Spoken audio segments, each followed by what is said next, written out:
नमस्कार विद्यार्थी मित्रांनो, मी सहाय्यक प्राध्यापिका निलिमा केशवराव पवार, विभाग वाणिज्य, मराठा विद्या प्रसारक समाजाच्या K arts BH commerce and AM science अर्थात केटीचे महाविद्यालय नाशिक. सामाजिक उद्योजकता या विषयाशी संबंधित आज आपण अ, उद्योजक म्हणजे काय, उद्योजकाचे विविध क्षमता, उद्योजकाचे विविध प्रकार आज आपण सखोलपणे अभ्यासणार आहोत. विद्यार्थी मित्रांनो, मागील लेक्चरमध्ये आपण उद्योजक म्हणजे काय, त्याचे विविध गुण, त्याची कौशल्य यांचा आपण सखोलपणे अभ्यास केलेला आहे. आज आपण उद्योजकांच्या क्षमता आणि प्रकार यावर भर देणार आहोत. उद्योजकाच्या अंगी जरी विविध गुण असले, कौशल्य असले, तरी काही क्षमता ह्या असाव्या लागतात. त्यावरच तो त्याच्या उद्योगाचा विकास करत असतो. तर सर्वप्रथम आपण उद्योजक म्हणजे काय हे पुन्हा एकदा बघणार आहोत. विद्यार्थी मित्रांनो, उद्योजक म्हणजे अशी व्यक्ती असते की जी स्वतः काहीतरी त्याच्या डोक्यात कल्पना येत असते, तो विचार करत असतो, नवनिर्मिती क्षमता त्याच्यामध्ये असते, जोखीम स्वीकारण्याची त्याची तयारी असते आणि अशी व्यक्ती स्वतःचा एक व्यवसाय चालू करत असते. त्यातून ती नफा मिळवत असते. स्वतःला स्वतःचा रोजगार ती निर्माण करत असते. स्वतःबरोबर ती इतरांनाही सुद्धा रोजगार निर्मिती करून देत असते. अशा व्यक्तीला आपण उद्योजक असं म्हणत असतो. या उद्योजकाच्या काही व्याख्या आपण बघणार आहोत. त्यातील पहिली व्याख्या आहे रिचर्ड कॅन्टिलॉन यांची. यांच्या मते उद्योजक म्हणजे ठराविक किमतीला उत्पादनाची संसाधने खरेदी करून त्याचे उत्पादन बनवून ते अनिश्चित किमतीला विकणारी व्यक्ती म्हणजे उद्योजक. दुसरी व्याख्या आता आपण बघणार आहोत ॲडम स्मिथ यांची. स्मिथ यांच्या मते उद्योजक म्हणजे अशी व्यक्ती असते जी व्यापार हेतूने संघटना स्थापन करीत असते. म्हणजे तिचा व्यापार हा हेतू असतो आणि त्यासाठी ती संघटना निर्मिती करत असते. पुढची व्याख्या आहे जॉन स्टुअर्ट मिल यांची. जॉन स्टुअर्ट मिल यांच्या मते उद्योजक हा व्यवसायाचा उद्गाता असतो आणि असे करून तो भूमी, श्रम आणि भांडवल यांच्याबरोबर उत्पादनाचा चौथा घटक बनवत असतो. त्याला आपण उद्योजक असं म्हणत असतो. तर या सर्व व्याख्यांवरून आपण असं सांगू शकतो की उद्योजक ही अशी व्यक्ती असते की जी वेगवेगळी संसाधने, उद्योगासाठी लागणारे वेगवेगळे जे स्रोत आहे ते एकत्र करत असतो. त्यामध्ये नेहमीचेच आहे भूमी, श्रम, भांडवल. याचबरोबर तो यंत्रसामग्री असेल, प्लांट्स असेल, कच्चा माल असेल, त्याचबरोबर आपण म्हणून त्याला तांत्रिक ज्ञान असेल, शैक्षणिक ज्ञान असेल, ह्या सर्वांची जमवाजमव करून त्यांचा योग्य तो वापर करून माणसाच्या ज्या गरजा आहेत, सद्यस्थितीला मानवाच्या गरजा काय आहेत यांचा शोध घेऊन त्यांची निर्मिती करतो. त्यापासून तो वस्तू निर्माण करत असतो, सेवा निर्माण करत असतो आणि त्या समाजातील विविध घटकांपर्यंत पोहोचवत असतो. त्याच्यासाठी तो व्यवहार करत असतो, व्यापार करत असतो आणि त्यातून तो पैसा कमवत असतो. त्याला आपण उद्योजक असं म्हणत असतो. या उद्योजकाच्या काही क्षमता असतात. त्या क्षमता आज आपण बघणार आहोत. त्यातील 2 क्षमता आहेत. पहिली आहे मानसिक क्षमता, ज्याला आपण बौद्धिक क्षमता असं म्हणतो आणि दुसरी आहे शारीरिक क्षमता. सर्वप्रथम आपण मानसिक क्षमता म्हणजे काय हे बघणार आहोत. क्षमता यालाच आपण इंग्रजीमध्ये कॅपॅसिटी म्हणत असतो, कॅपॅबिलिटी म्हणत असतो. उद्योगाच्या अंगी गुण तर असतात, पण काही क्षमता असाव्या लागतात. कॅपॅबिलिटीज म्हणजे तो काय-काय सहन करू शकतो, पैलू शकतो, त्याला आपण क्षमता म्हणत असतो. त्यातील पहिला प्रकार आहे मानसिक क्षमता, जिथे सायकॉलॉजीचा संबंध येत असतो, मानसशास्त्राचा संबंध येत असतो. मग या मानसिक, जिथे मनाचा विचार होतो, जिथे बुद्धीचा विचार होतो, बुद्धीचा वापर करून ज्यावेळी तो त्याची क्षमता निर्माण करत असतो. काही त्याला उपजत असतात, तर काही क्षमता ह्या त्याला स्किल्सने त्या निर्माण होत असतात. त्यातील पहिली क्षमता आहे खंबीरपणा. उद्योजकाची ही पहिली क्षमता आहे, खंबीरपणा त्याच्या अंगी असला पाहिजे. म्हणजे आपल्याला माहिती आहे, उद्योजक ज्यावेळी व्यवसायाची सुरुवात करतो, उद्योग स्थापन करत असतो, जे काही तो निर्माण करत असतो, त्याच्या डोक्यात जी काही कल्पना येत असते, ही कल्पना प्रत्यक्षात उतरवल्यानंतर त्याला किती यश येणार आहे, भविष्यात ते सक्सेसफुल होणार आहे की नाही हे त्याला माहीत नसतं आणि म्हणून तो भविष्यातील जोखीम स्वीकारत असतो. अशी जोखीम त्याचा व्यवसाय चालू करत असतो आणि भविष्यात अनिश्चितता असते, अनसर्टनिटी त्याला आपण म्हणत असतो आणि मग नफा होईलच याची शाश्वती नसते, पण त्याचा तो अचूक अंदाज लावत असतो. आणि व्यवसाय करत असतो. म्हणून त्याच्या अंगी खंबीरपणा हा असला पाहिजे. त्याचबरोबर व्यवसायात कोणत्याही परिस्थिती या अचानक उद्भवू शकतात. आलेल्या परिस्थितीला सामोरं जाणं. व्यवसायात वेगवेगळी संकटं येत असतात, समस्या निर्माण होत असतात, वेगवेगळे प्रश्न निर्माण होत असतात आणि मग अशाच वेळी तो स्वतःच्या मनाला त्याने खंबीर बनवून व्यवसाय हा चालू ठेवला पाहिजे. म्हणून ही त्याची खूप महत्त्वाची क्षमता तिथे आपल्याला सांगता येईल, की खंबीरपणा असला पाहिजे. दुसरी आहे निर्णय क्षमता. आपल्याला सगळ्यांना माहिती आहे, की कोणताही व्यवसाय करताना, उद्योग करताना नियोजन हे खूप महत्त्वाचे असते. वेळोवेळी नियोजन केले जाते, त्याच्यावर नियंत्रण केले जात असते आणि त्याचबरोबर निर्णय घेतले जात असतात. तर ह्या तिन्ही ज्या क्षमता आहे ह्या बुद्धीशी संबंधित आहे. तिथे बुद्धीचा वापर करूनच नियोजन करावं लागत असतं. निर्णय घ्यावे लागत असतात. बरोबर आहे. मग हे निर्णय घेत असताना निर्णय घेणे म्हणजे काय? तर एखादं कार्य करत असताना त्याला अनेक पर्याय उपलब्ध असतात. एखादी क्रिया आहे, एखादं कार्य आहे, त्या अनेक पर्यायांपैकी योग्य क्रिया ज्यावेळी त्याला निवडावी लागत असते, त्यावेळी त्याला आपण निर्णय घेणं असं म्हणत असतो आणि मग ही अचूक निर्णय घेण्याची क्षमता खूप महत्त्वाची असते. कारण की कोणताही निर्णय हा योग्य असला तरच त्याचे भविष्यात चांगले परिणाम मिळत असतात. एकदा निर्णय चुकला की भविष्यात त्या उद्योजकाला अपयशाला सामोरे जावे लागत असते आणि म्हणून योग्य निर्णय क्षमता त्याच्या अंगी असली पाहिजे. ती खूप महत्त्वाची आहे. पुढची आहे क्षमता ती आहे सकारात्मक विचार प्रवृत्ती, ज्याला आपण पॉझिटिव्हिटी म्हणत असतो. कोणतीही गोष्ट करत असताना कोणत्याही गोष्टीच्या 2 बाजू असतात. एक असते प्लस पॉइंट, एक असते निगेटिव्ह. प्लस साइड आणि निगेटिव्ह साइड याच्यामध्ये प्रत्येक वेळी आपण कोणत्याही गोष्टीला निगेटिव्हिटीने बघितलं तर ती यशस्वी होणार असेल तरी ती भविष्यात होत नाही. पण सकारात्मकता असेल तर ती गोष्ट माणूस प्रत्यक्षात उतरवण्यासाठी प्रयत्न करत असतो. आणि व्यवसायात हेच असतं, की 2 प्रकारच्या सिच्युएशन येत असतात. एकतर व्यवसाय यशस्वी होत असतो किंवा अयशस्वी. कारण की व्यवसायाला बऱ्याच गोष्टींना सामोरे जावे लागत असते. बऱ्याच वेळी अडचणी येत असतात. भविष्यात कोणत्या संधी आहेत, कोणते आव्हानं आहेत, आलेल्या आव्हानांना जे उद्योजक संधीत रूपांतरित करत असतात, तेच यशस्वी होत असतात. म्हणून त्यांच्याकडे जर सकारात्मक विचार करण्याची क्षमता असेल, तर त्या समस्यांचं संधीमध्ये रूपांतर करत असतात आणि ते व्यवसायाला यशाकडे नेत असतात. पुढची क्षमता आहे सतत शिकण्याची वृत्ती. विद्यार्थी मित्रांनो, व्यवसाय हा एका दिवसासाठी नसतो. तो वर्षानुवर्ष चालत असतो. आपण बघतो 100-200 वर्षापूर्वीचे चालू झालेले व्यवसाय आजसुद्धा चांगल्या स्थितीत कार्यरत आहे. आणि मग हे का कार्यरत आहे, की कोणत्याही व्यवसायात सातत्य असणं गरजेचं असतं. मग त्या व्यवसायात जो उद्योजक कार्य करत असतो त्याच्याकडे सातत्याची क्षमता असणं खूप गरजेचं आहे. 50 वर्षापूर्वी जो व्यवसाय आपण करतोय तोच आज आपण करत असू, तर चालणार नाही. समाजात परिवर्तन होत असतं. मागच्या लेक्चरला आपण बघितले व्यावसायिक पर्यावरणात. पर्यावरणात अनेक बदल होत असतात. 5 वर्षापूर्वी असणारं पर्यावरण, आज असणारं पर्यावरण आणि भविष्यात जे काही पर्यावरण असणार आहे याच्यात बदल हे होणारच आहे. निसर्गात बदल होत असतात. व्यवसायाच्या आजूबाजूला असणारी परिस्थिती, व्यवसायाशी संबंधित वेगवेगळे घटक आहेत. विद्यार्थी मित्रांनो, आता आपण बघणार आहोत उद्योजकाच्या वेगवेगळ्या क्षमता. उद्योजकाच्या अंगी जे गुण असतात, कौशल्य असतात, त्याचबरोबर त्याच्या अंगी काही क्षमता असणं खूप गरजेचं असतं. क्षमतेलाच आपण इंग्रजीमध्ये कॅपॅसिटी किंवा कॅपेबिलिटीज असं म्हणत असतो. आणि ह्या काही वेळा जन्मतः असतात, काही वेळा त्या निर्माण केल्या जात असतात. त्या 2 प्रकारच्या असतात. पहिली आहे मानसिक क्षमता, ज्याला आपण बौद्धिक क्षमता असं म्हणतो आणि दुसरी आहे शारीरिक क्षमता.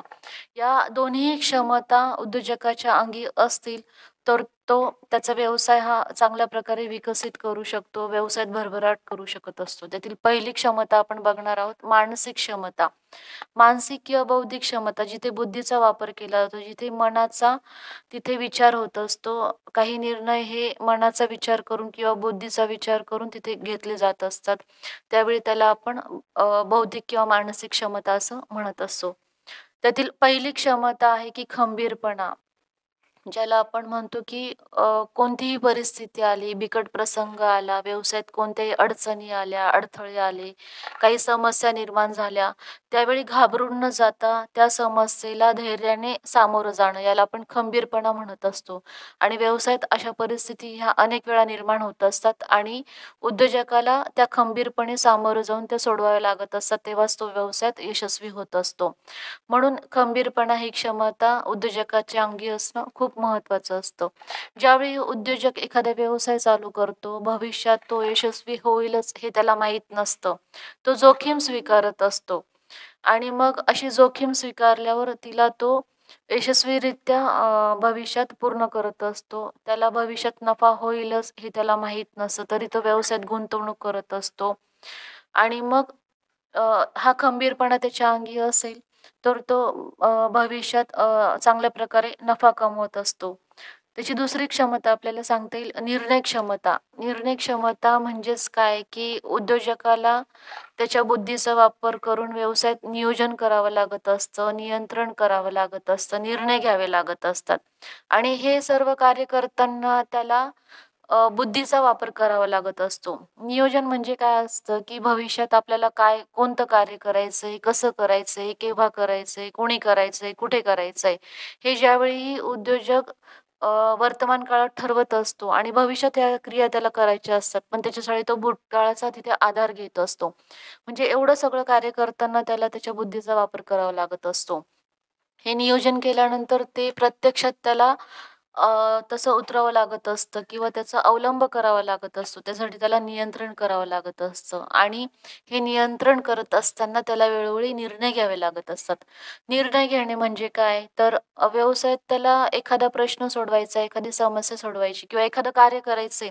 ते करत असताना त्याला अनेक पर्याय उपलब्ध असतात. पण अनेक पर्यायांपैकी त्याला एकच पर्याय निवडावा लागत असतो. पण तो एक पर्याय योग्य असेल, तर भविष्यात त्याची योग्य निर्णय आपण म्हणू की त्याचे फायदे होणार आहे त्या पर्यायाचे. म्हणून योग्य निर्णय घेणं हे खूप महत्त्वाचं असतं आणि असा निर्णय घेण्याची क्षमता त्याच्याकडे असेल, तर तो यशस्वी होत असतो. कारण की जर त्याचा निर्णय चुकला, तर त्याचे जे आपण म्हणू प्रतिसाद हे त्याला भविष्यात मिळत असतात. त्याला मग व्यवसायात तोटा होत असतो आणि निर्णय घेणं, एखादा निर्णय तुम्हाला किती कालावधीत तो निर्णय घ्यायचा, त्या कालावधीत तो घेतला गेला पाहिजे. तुम्हाला 1 दिवसाच्या आत एखाद्या गोष्टीसाठी निर्णय घ्यायचा असेल आणि त्याच्यासाठी तुम्ही जर 10 दिवस लावत असाल, वेळ निघून गेल्यावर निर्णय घेण्यात कधीच अर्थ नसतो. म्हणून निर्णय क्षमता, योग्य वेळी योग्य निर्णय घेणं, ही क्षमता उद्योजकाच्या अंगी असणं खूप गरजेचं आहे. पुढील क्षमता आहे सकारात्मक विचार प्रवृत्ती. विद्यार्थी मित्रांनो, सकारात्मक विचार प्रवृत्ती ज्याला आपण पॉझिटिव्ह थिंकिंग असं म्हणत असतो आणि ज्याच्यावर खूप सारा स्टडी आजपर्यंत झालेला आहे. तुम्ही सिक्रेट मूव्ही जर बघितली असेल, तर त्याच्यातही तेच सांगितलंय, की तुम्ही जसा विचार करता तसं तुमच्या बाबत होत असतं. लॉ ऑफ अट्रॅक्शन आपण सांगितलेला आहे, की ज्याच्यात तुम्ही वाईट विचार केला तर तुमच्याबरोबर वाईट गोष्टी होत असतात. चांगला विचार केला तर चांगल्या गोष्टी होत असतात. तसं उद्योजकाच्या बाबतही असतं. त्याची कोणत्याही गोष्टीकडे, कोणतेही कार्य करताना त्याने सकारात्मक दृष्टीने बघणं खूप गरजेचं असतं. कारण की कोणतीही क्रिया करताना, कार्य करताना त्याच्या 2 बाजू असतात. एक प्लस साइड असते, एक मायनस साइड असते. तर प्रत्येक वेळी तुम्ही प्रत्येक गोष्टीचा नकारात्मक दृष्टीने विचार केला तर त्याचे रिझल्ट पण नकारात्मक येणार आहे. काही वेळा अडथळे असतात, समस्या असतात. पण काही उद्योजक हे त्या समस्यांकडे, अडथळ्यांकडे सकारात्मक वृत्तीने बघतात आणि त्या समस्यांना ते संधीत रूपांतरित करत असतात. म्हणजे जे काही उद्योजकाचे उद्योगामधील जे धोके असतात त्याला ते संधीत परावर्तित करत असतात आणि त्याच्यासाठी त्याला सकारात्मक क्षमता त्याच्याकडे असणे खूप गरजेचे असते. पुढील क्षमता आहे सतत शिकण्याची वृत्ती. विद्यार्थी मित्रांनो, आपल्याला माहिती आहे की बरेच उद्योग हे वर्षानुवर्षे चालत आलेले आहे. पण 50 वर्ष असतील, 100-200 वर्षापूर्वीचे उद्योग आजही यशस्वीपणे त्यांचं कार्य करताना आपल्याला दिसून येतात. आणि या उद्योगात जो काही उद्योजक आहे, हा सतत क्रिया करत असतो, सतत काहीतरी नवीन करत असतो. तेव्हा त्याचा उद्योग हा वर्षानुवर्ष यशस्वीपणे कार्य करत असतो. आपण बघतो की मागच्या लेक्चरमध्ये आपण अभ्यास केलेला आहे की उद्योजक व्यावसायिक पर्यावरण. व्यावसायिक पर्यावरण म्हणजेच काय? आपण मागे बघितलंय, की व्यवसायाभोवतालची परिस्थिती, व्यवसायाच्या आजूबाजूला असणारे विविध घटक हे व्यवसायावर प्रत्यक्ष, अप्रत्यक्षपणे परिणाम करत असतात. मग त्याच्यात आपण बघतो, की समाजातील परिस्थिती असेल, शिक्षणातील बदल असेल, तांत्रिक बदल असतील, सांस्कृतिक बदल असतील. हे सगळे बदल हे समाजात होत असतात, पर्यावरणात होत असतात आणि असे सतत होणाऱ्या बदलांमध्ये उद्योजकाला सुद्धा सतत बदलावं लागत असतं. त्याला त्याचं ज्ञान वाढवावं लागत असतं. त्याच्या वैचारिक पातळी बदलावी लागत असते. वेगवेगळे स्किल त्याला निर्माण करावे लागत असतात. जसा व्यवसायात बदल होणार आहे, तसं उद्योजकाच्या अंगी असणाऱ्या क्षमतांमध्ये, गुणांमध्येही त्याला बदल करावा लागत असतो, वाढ करावी लागत असते. आणि म्हणून सतत शिकण्याची वृत्ती, नेहमी काहीतरी शिकत राहिलं पाहिजे, नवनवीन गुण त्याने स्वतःमध्ये निर्माण केले पाहिजे. ही त्याची एक बौद्धिक क्षमता आहे आणि ती खूप महत्त्वाची आहे.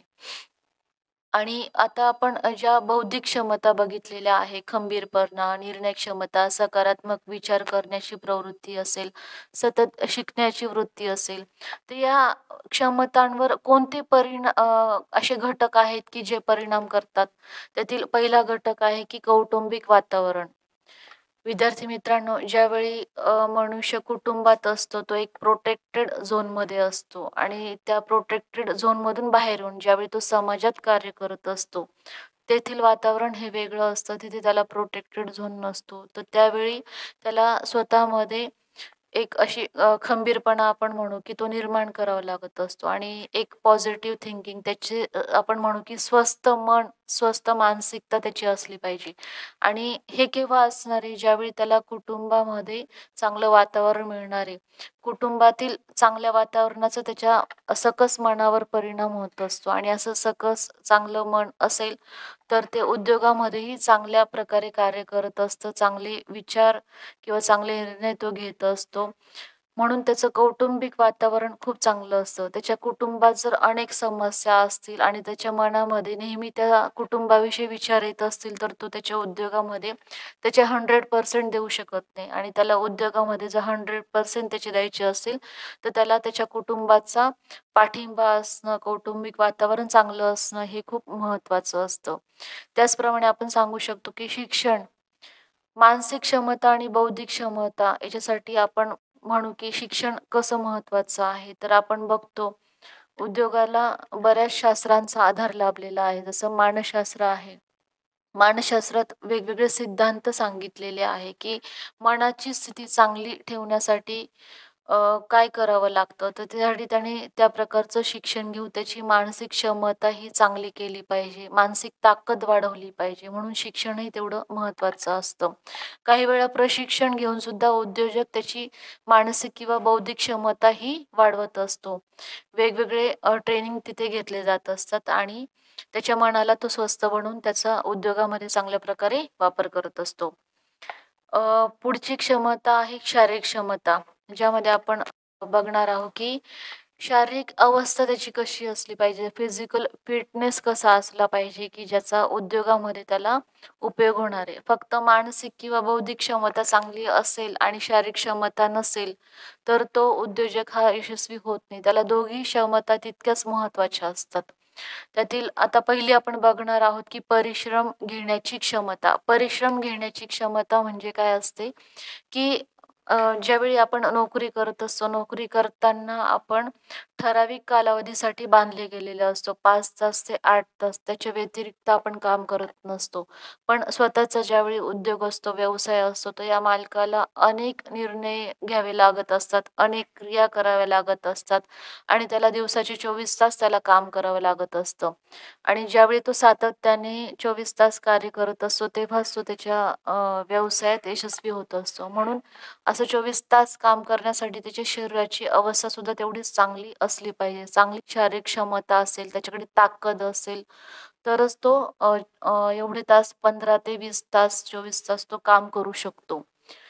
पुढची क्षमता आहे श्रमप्रतिष्ठा. याच्यात आपण काय सांगू शकतो, की श्रम करण्याची तयारी ज्या व्यक्तीच्या अंगी असते, तो व्यवसायात यशस्वी होत असतो. व्यवसायात आपण इतर व्यक्तींना जमवून मानवी संसाधनांना एकत्र करून त्यांच्याकडून काम करून घेत असतो. तो गुण असला तरी उद्योजकाला स्वतःही काही शारीरिक श्रम करावे लागत असतात.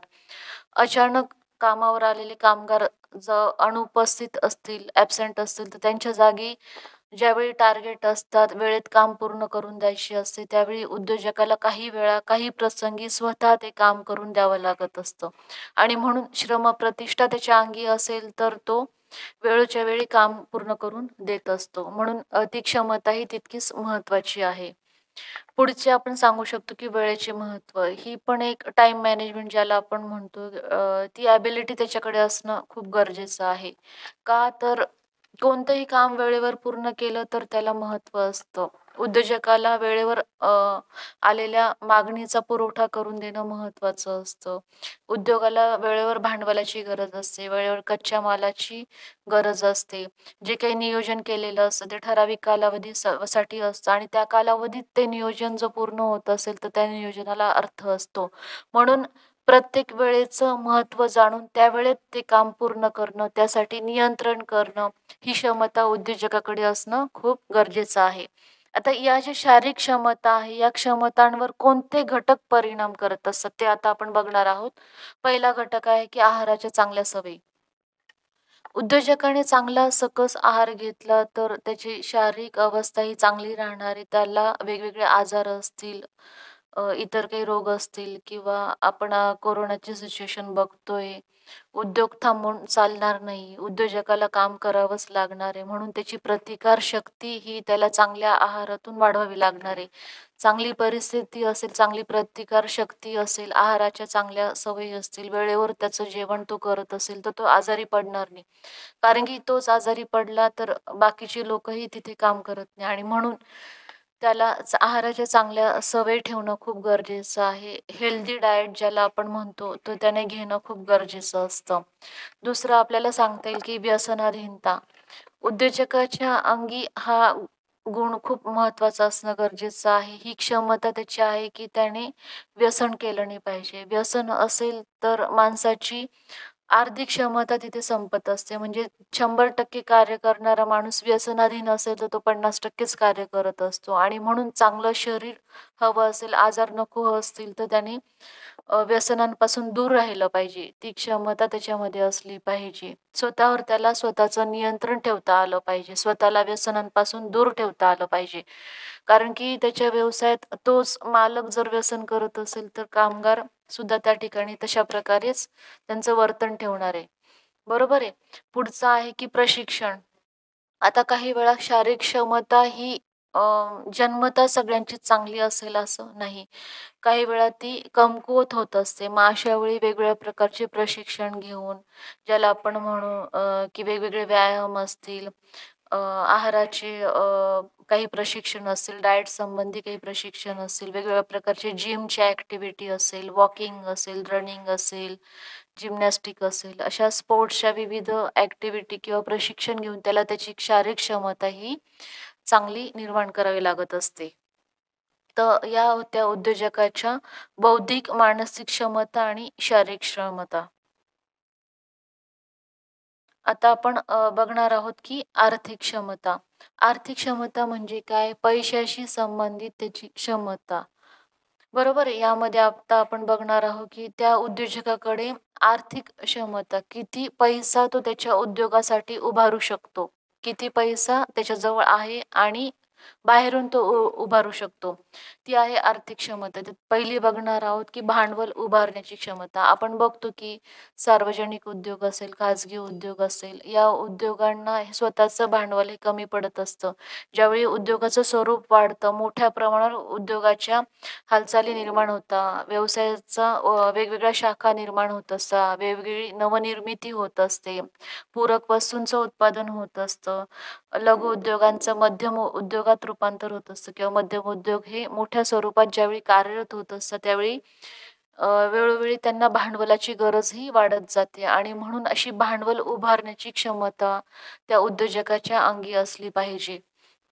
ज्या वेळी उद्योगाला भांडवल लागणार आहे, त्या वेळी ते भांडवल त्याने उपलब्ध करून देणं कारण की भांडवल नसेल तर व्यवसाय त्या जागी थांबत असतो आणि व्यवसाय थांबला की तिथे त्याला तोट्याला सामोरं जावं लागत असतं. म्हणून भांडवल उभारण्याची क्षमता ही उद्योजकाची खूप महत्त्वाची असते.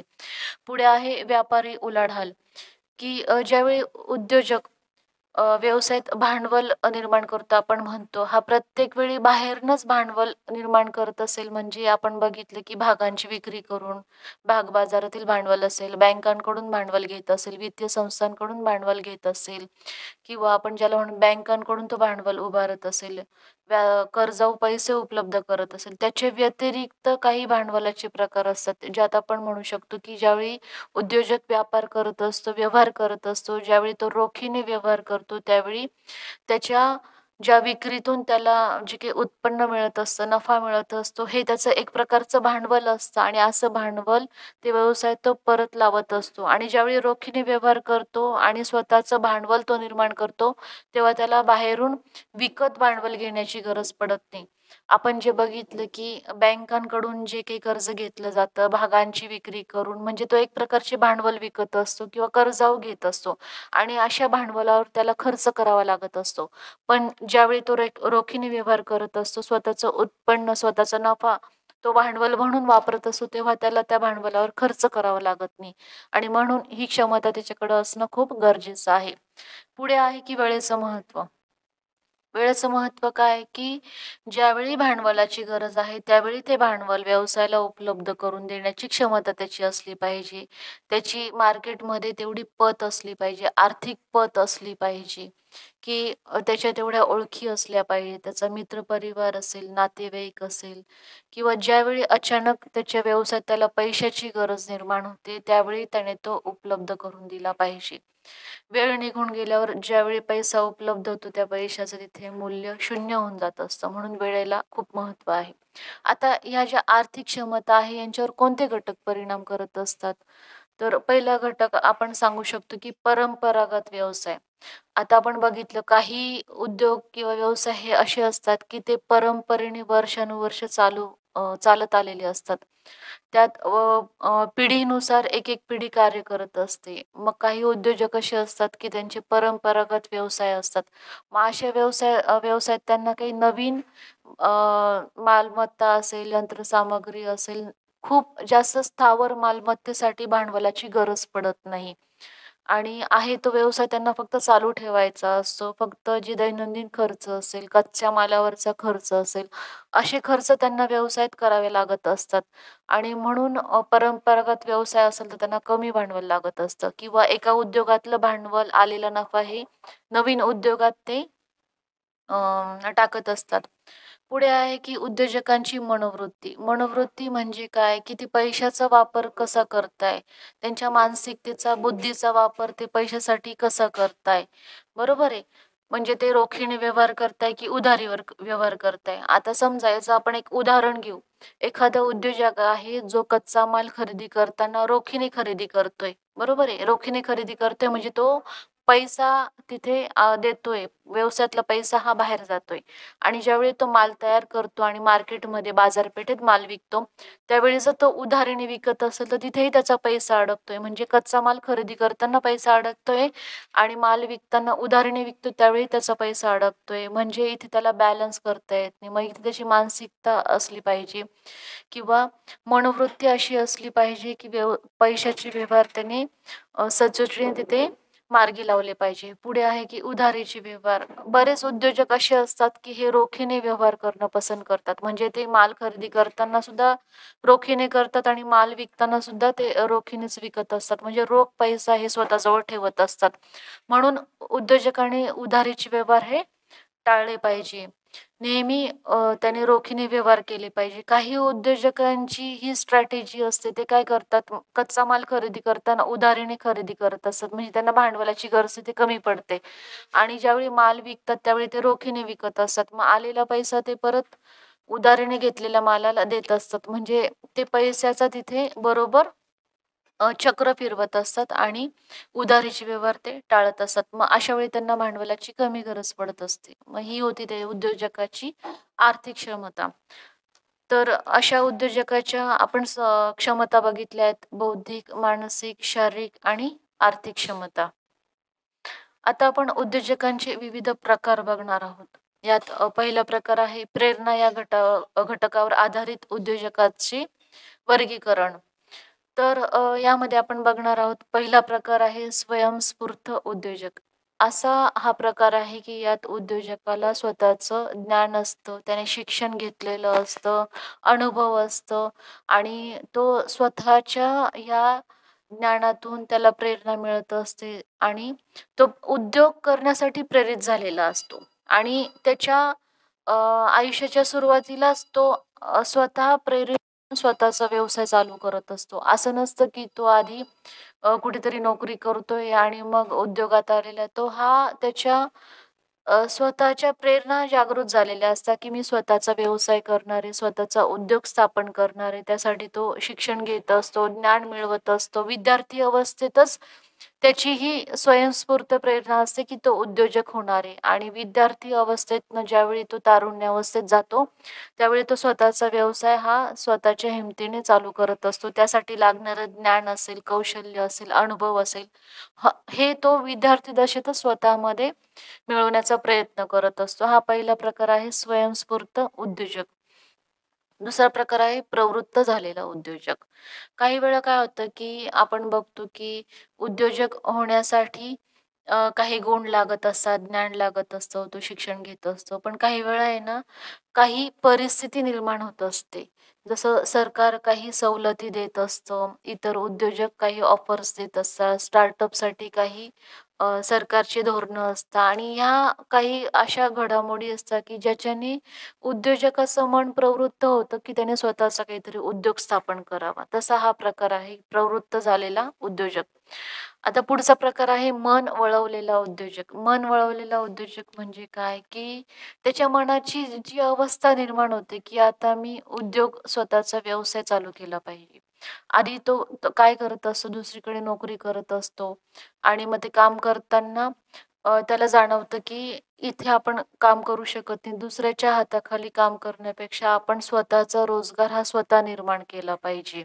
आणि मग अ, असं नसतं, की प्रत्येक व्यक्ती हा स्वतःचा उद्योग करणार आहे. काही व्यक्ती हे नोकरी करत असतात, काही उद्योग करत असतात. पण नोकरी करत असताना काही असे अनुभव येतात किंवा त्यांना काही शिकायला मिळतं आणि असं ज्ञान मिळत असतं, की त्यावेळी त्यांचं मन त्यांना वळवतं, की ते उद्योजकतेकडे गेले पाहिजे आणि अशा वेळी तो मन वळवलेला उद्योजक हा स्वतःचा उद्योग तिथे स्थापन करत असतो. आता हे जे प्रकार होते हे प्रेरणा या घटकावर आधारित होते. आता अ, पुढचे जे आहेत ते पात्र उद्योजक आहेत. आता पात्र उद्योजक म्हणजे काय, की ज्याने ती पात्रता धारण केलेली आहे. उद्योजक होण्यासाठी जे काही गुण लागतात, जसं आता बिझनेस ॲडमिनिस्ट्रेशन हा विषय असेल किंवा बिझनेस एंटरप्रेन्युअर जे सामाजिक उद्योजकता असे विषय असतील किंवा MBA करत असताना त्याने ॲडमिनिस्ट्रेशन घेतलेलं आहे, मार्केटिंग घेतलेलं आहे किंवा उद्योजकासाठी जे वेगवेगळे कोर्सेस आहे ते शिकून तो स्वतःच्या अंगी ते गुण निर्माण करत असतो. तो तंत्रज्ञानाचं ज्ञान घेत असतो. म्हणजे स्वतःला पात्र बनवून तो उद्योजक होत असतो. तो असतो पात्र उद्योजक. त्यात आपण आता पहिलं बघणार आहोत, की तांत्रिक पात्रताधारक उद्योजक. मग असे उद्योजक असतात, की जे तंत्रज्ञानाचं ज्ञान घेतात, शिक्षण घेतात आणि स्वतःमध्ये ते निर्माण करतात आणि त्याचा वापर ते स्वतःच्या व्यवसायात करत असतात. त्याला आपण तांत्रिक पात्रताधारक उद्योजक असं म्हणत असतो. जसं IT सेक्टरचं आपण उदाहरण घेतलं, तंत्रज्ञान जसं आपण नारायण मूर्तींचं उदाहरण इथे सांगू शकतो, की ते दुसऱ्या व्यवसायात हे कार्य करत होते. नारायण मूर्ती हे स्वतः IT इंजिनिअर होते. सुधा मूर्ती ह्या स्वतः IT इंजिनिअर आहेत. देशातल्या पहिल्या महिला IT इंजिनिअर त्या आहेत. आणि मग यांनी दुसरीकडे नोकरी करत असताना त्यांना स्वतःकडे असणाऱ्या पात्रतेचा उपयोग त्यांनी स्वतःच्या उद्योगासाठी केला. आणि त्यांनी स्वतःचा एक उद्योग स्थापन केला, जो आपल्या सगळ्यांना माहिती आहे. इन्फोसिस नावाची संस्था त्यांनी स्थापन केली. या देशातली ती पहिली IT इंडस्ट्री आहे. म्हणजे हे त्याचं उदाहरण आपण सांगू शकतो तांत्रिक पात्रताधारक उद्योजकाचं. दुसरं आहे अनुभवी उद्योजक. असे उद्योजक असतात, की ज्यांच्याकडे अ, उद्योग करण्यासाठी जे काही अनुभव लागतात, हे काही वर्ष आपण दुसऱ्या उद्योगाकडे काम करत असतो. तिथून आपल्याला अनुभव मिळत असतात किंवा एखाद्या कामात सातत्याने शिकून त्याला त्या कामाविषयी अनुभव येतात. एखाद्या वस्तूची निर्मिती असेल, प्रक्रिया असेल आणि अशा वेळी अनुभवी उद्योजक हे स्वतःचा उद्योग तिथे स्थापन करत असतात. पुढे आहे शैक्षणिक पात्रताधारक उद्योजक. जे उद्योजक स्वतः शिक्षण घेतात, ज्ञान मिळवतात, वेळोवेळी ज्या परिस्थिती निर्माण होतात, त्या परिस्थितीमध्ये जी शैक्षणिक ॲबिलिटी असायला पाहिजे, ती ते स्वतः शिकतात. अ, स्व आपल्या देशात राहून ते ज्ञान घेत असतात. काही वेळा बाहेरच्या देशात जाऊन ते चांगल्या विद्यापीठांमध्ये जाऊन ते ते ज्ञान मिळवत असतात. तशी शैक्षणिक पात्रता स्वतः घेऊन आणि मग उद्योग स्थापन करत असतात. ते असतात शैक्षणिक पात्रताधारक उद्योजक. काही उद्योजक हे काय करतात, त्यांच्याकडे पैसा असतो, भांडवल असतं, पण ज्ञान नसतं. पण ते भांडवल गुंतवणूक व्यवसाय चालू करतात आणि इतर शिक्षित व्यक्ती त्यांच्याकडे त्या नोकरीला ठेवत असतात आणि त्यांच्याकडून कार्य करून घेत असतात. तर हा जो प्रकार आहे, ह्या प्रकारात हा उद्योजक स्वतः ते ज्ञान संपादन करत असतो, शिक्षण घेत असतो. आता पुढे आहे अतांत्रिक विभागातील उद्योजक, की असे उद्योजक असतात, की ज्यांना तांत्रिक ज्ञान नसतं. परंपरागत उद्योग चालू आलेले आहेत आणि ते उद्योग ते चालू ठेवत असतात. बरोबर आहे. त्यांना त्यांच्याकडे भांडवल असतो, पैसा असतो, इतर त्यांच्याकडे स्किल असतात. नियोजन करण्याचं असेल, नियंत्रणाचं असेल, संघटनाचं असेल, नेतृत्वाचा गुण त्यांच्याकडे असू शकतो, ती क्षमता असते. पण तांत्रिक ज्ञान नसतं त्याच्यासाठी ते दुसऱ्या लोकांना तिथे नेमतात. त्यांच्याकडून ते तंत्रज्ञानात्मक कार्य त्यांच्याकडून करून घेत असतात आणि मग त्या उद्योजकांना आपण म्हणतो अतांत्रिक विभागातील उद्योजक. काही वेळा त्यांच्या उद्योगात तंत्रज्ञानाचा संबंधही नसतो. असे ते उद्योग असतात. पुढचा प्रकार आहे जन्मजात उद्योजक. जन्मजात या नावातच आहे, की जन्माला येतानाच त्याच्यामध्ये त्या क्षमता असतात, इनबिल्ट असतात. निसर्गाने त्यांना ती देणगी दिलेली असते. मग उद्योजकाचे जे गुण आपण बघितले आहेत, नियोजन, नियंत्रण, संघटन, जोखीम स्वीकारणे, खंबीरपणा किंवा वेळेचं असेल, हे वेगवेगळे गुण जोखीम स्वीकारण्याची असेल किंवा आपण त्याला म्हणू शकतो आलेल्या परिस्थितीला सामोरे जाण्याची क्षमता असेल किंवा जन्मताच एखाद्या श्रीमंत घराण्यात त्याचा जन्म झालेला असेल किंवा शैक्षणिक ज्ञान असलेल्या घरात त्याचा शैक्षणिक पात्रता असलेल्या घरात त्याचा जन्म झालेला असेल, तर जन्मतः त्याला ते आपण म्हणतो बॅकग्राऊंड, सराउंडिंग हे मिळत असतं. त्याच्यामध्ये इनबिल्ट ते गुण असतात आणि मग तो भविष्यात स्वतःचा उद्योग स्थापन करत असतो. तो असतो जन्मजात उद्योजक. त्याला दुसऱ्यांकडून शिकण्याची गरज नसते. स्वतः तो नवनिर्मिती करत असतो. कल्पकता हा गुण त्याच्याकडे जन्मजात असतो. वेगवेगळ्या आपण म्हणतो कल्पनांचा तो शोध लावत असतो. वेगवेगळ्या वस्तूंची निर्मिती तो करत असतो. असा असतो जन्मजात उद्योजक.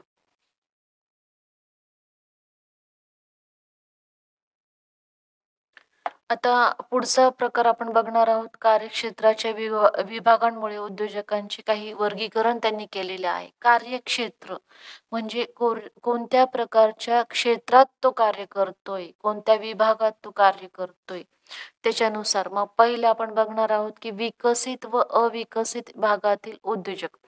आता आपण बघतो, की नागरी किंवा शहरी भागात जे काही उद्योग चालू होतात, तिथले जे उद्योजक असतात ते विकसित भागातील उद्योजक. म्हणजे आपण आता नाशिक शहराचं उदाहरण घेतलं तर आपल्या नाशिकमध्ये अंबड एम-आय-डी-सी आहे, सातपूर एम-आय-डी-सी आहे.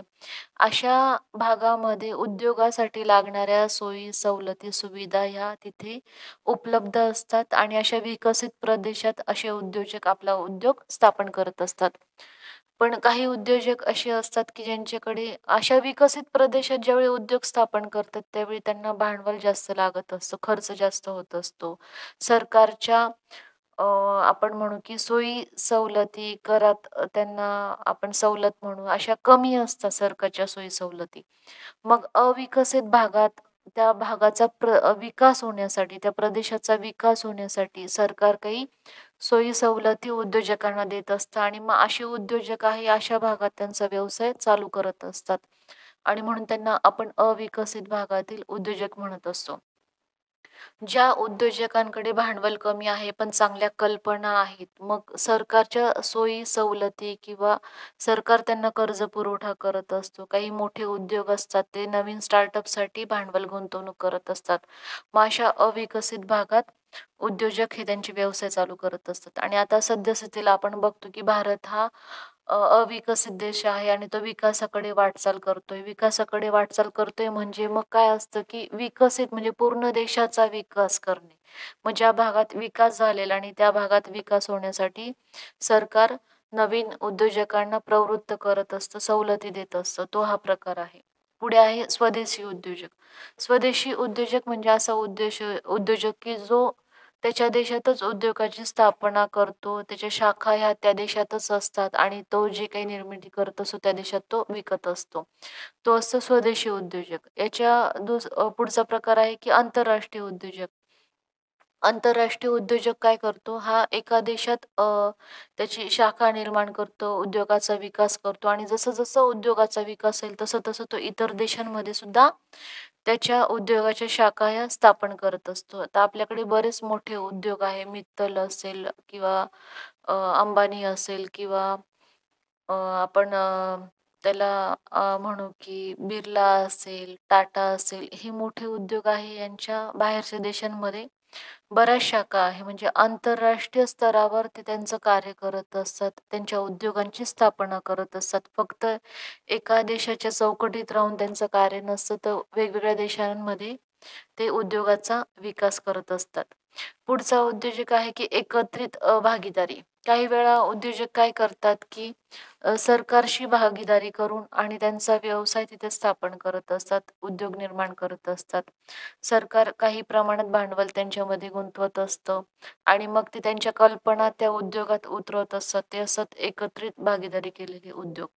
पुढे आहे कृषी औद्योगिक उद्योजक. कृषी औद्योगिक उद्योजक म्हणजे काय? तर कृषी क्षेत्राशी संबंधित मग शेतमालावर आधारित जे काही उद्योग स्थापन होत असतात, जसं साखर उद्योग असेल किंवा फळांवर प्रक्रिया करणारे उद्योजक असतील किंवा मासेमारीशी संबंधित काही उद्योग असतील, तर हे सगळे कृषी उद्योगामध्ये ते येऊ शकतात. जसं आपण बघतो नाशिक हे द्राक्षांसाठी प्रसिद्ध आहे. मग द्राक्षांचं मोठ्या प्रमाणावर उत्पादन नाशिकमध्ये होत असतं. मग कृषी क्षेत्रातला हा महत्त्वाचा घटक आहे द्राक्ष आणि अशा द्राक्षांवर प्रक्रिया करून वाईन तयार केली जात असते आणि म्हणून नाशिकला वाईन इंडस्ट्री असं सुद्धा म्हटलं जातं.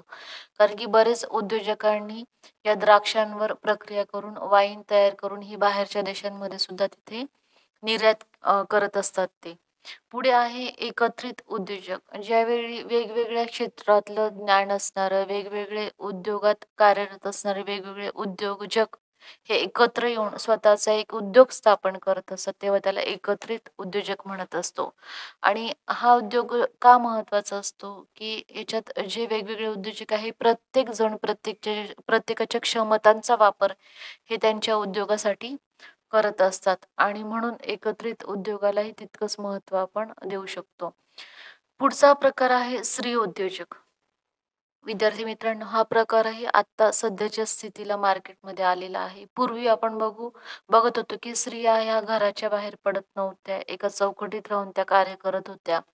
पण आज आपण बघतो, की प्रत्येक क्षेत्रामध्ये स्त्री ही पुढे आहे आणि आपण बघतो सरकारसुद्धा मुलींच्या शिक्षणावर खर्च करते.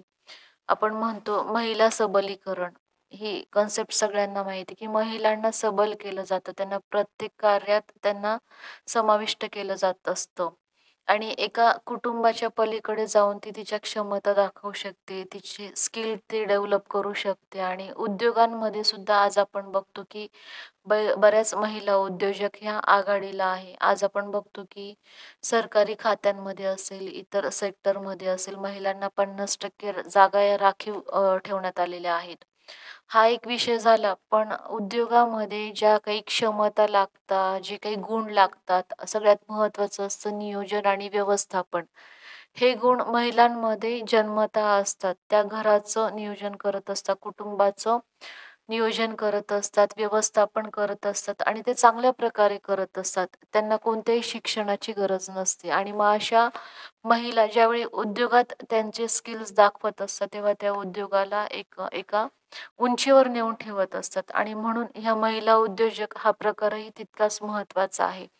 आता या महिला उद्योजकांना अनेक समस्यांना सुद्धा सामोरं जावं लागत असतं, की त्यांच्याकडे एक दुर्बल स्थान म्हणून बघितलं जात असतं किंवा लैंगिक समस्या आपण म्हणू शकतो, की स्त्री-पुरुष समानता आपण जरी बोलत असलो, तरी आजही समाजात स्त्री-पुरुष समानता आपल्याला इतकी दिसून येत नाही. बाजारपेठ असेल, मार्केट असेल किंवा उद्योग असतील, या ठिकाणी अजूनही महिलांना दुय्यम स्थान तिथे देण्यात आलेलं आहे. किंवा आपण त्यांना म्हणू की घराचा, कुटुंबाचा पाठिंबा ज्या स्त्रीला कुटुंबाकडून पाठबळ मिळत असतं, तर ती चांगल्या प्रकारे तिचा उद्योग तिथे निर्माण करत असते. त्याच्यात आपण अजून सांगू शकतो, की महिला आजही आपण बघतो उद्योग क्षेत्रात जरी आघाडीवर असल्या, तरी त्या पारंपरिक उद्योगांमध्येच त्या आघाडीवर आपल्याला दिसतील. अ, तांत्रिक उद्योगांमध्ये आपल्याला त्या इतक्या आघाडीवर दिसणार नाही. पारंपरिक म्हणजे काय? महिला आज बघतो आपण पापड उद्योग असतील, मसाल्याचे उद्योग असतील, कला, कौशल्य किंवा आपण ज्याला म्हणू कलाकुसर त्यावर आधारित जे उद्योग असतील, त्यावर महिला आपल्याला अ, आघाडीवर दिसतात आणि तशा महिला उद्योजक आपल्या देशात अस्तित्वात आहेत. तर हे होते कार्यक्षेत्राच्या विभागांमुळे उद्योजकांचं वर्गीकरण झालेलं आहे. तर विद्यार्थी मित्रांनो, आज आपण उद्योजक म्हणजे काय? उद्योजकाच्या अंगी कोणकोणत्या क्षमता असतात? ज्यात आपण बघितलं होतं, की मानसिक आणि बौद्धिक क्षमता, शारीरिक क्षमता आणि आर्थिक क्षमता. त्याचप्रमाणे आज आपण उद्योजकांचे विविध प्रकार अभ्यासलेले आहेत. धन्यवाद.